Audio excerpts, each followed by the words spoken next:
whether it's stories of the Tuskegee Airmen, legendary Navajo code talkers, women who were instrumental to victory in D-Day, these stories are often untold.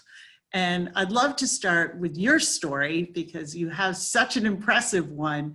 What was it about West Point and serving your country that appealed to you as a young man?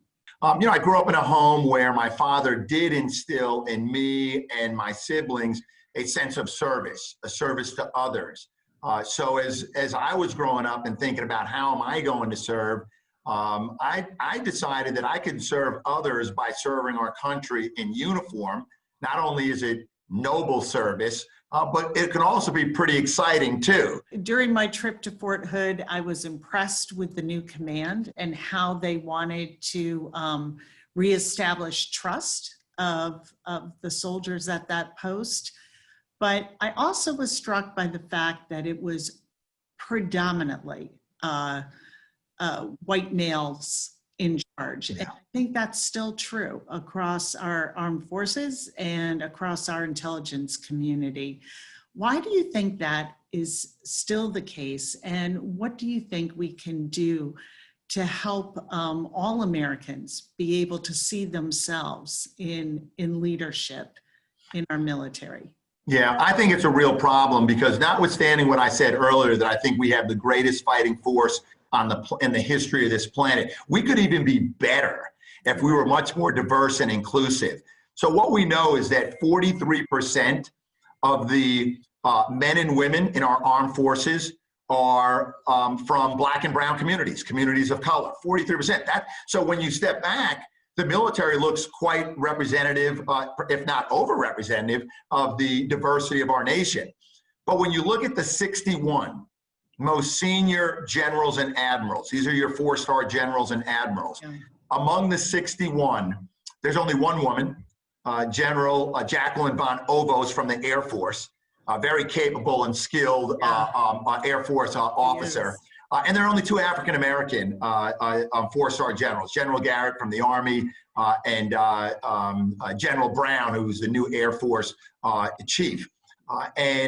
That's just unacceptable. And I think the reason why you have that, you see that both in the military, you see it throughout the intelligence community and national security organizations, is because while they're pretty good on recruitment, they don't do a good job at retention and promotion. Yeah. And so some of the things that need to happen, and in the House version of the National Defense Authorization Act, what we as Democrats have been focusing on, are giving the organization and commanders greater tools. The issue came up about the name of Fort Hood and we should rename it. And I was surprised how few knew that it was named after a Confederate, war soldier. And so I know that you have been so active in this area of removing Confederate symbols and names from our bases, and joined by Ruben Gallego and Veronica Escobar in this work. But how do you see that this is so essential to our commitment for inclusion? The Military Times just did a survey, and when they surveyed members of the military, who, by the way, more of them self-identify as Republicans than they do Democrats, and many self-identify as independents. But in a survey, when asked the question, do you support removing the names from military installations of Confederate generals like Hood and Rucker, and 49% supported the removal. Only 37%, no, let's keep it the same. And then when you asked another question, do you support removing all sort of symbols and images of the Confederacy, like the Confederate battle flag? People put it as a sticker, a bumper sticker on their car, or maybe they hang it in their barracks room. 69% of the members of the military support removing all of those symbols. So there is a growing awareness, and when soldiers and sailors and airmen and Marine understand that, hey, that name is associated with the Confederacy, they say, no, we don't want that. And why don't they want it? Because they understand that the Confederacy stood for upholding slavery, the institution of slavery, and Confederate generals were essentially traitors. They didn't fight on the side of the Union to keep us together. They fought on the side of the Confederacy to divide this nation, to uphold slavery. And when you don't remove those names, it has a real impact on soldier morale. I asked General Milley in a hearing before the full House Armed Services Committee.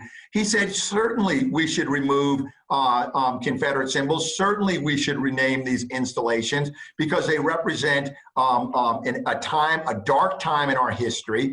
And if you don't do that, you will have a negative impact on the morale and the readiness of our force. A soldier showing up at Fort Bragg knowing they're driving through the gates, under the archway, that is named after a person who wanted to uphold the institution of slavery, that can be demoralizing, and it is for so many service members.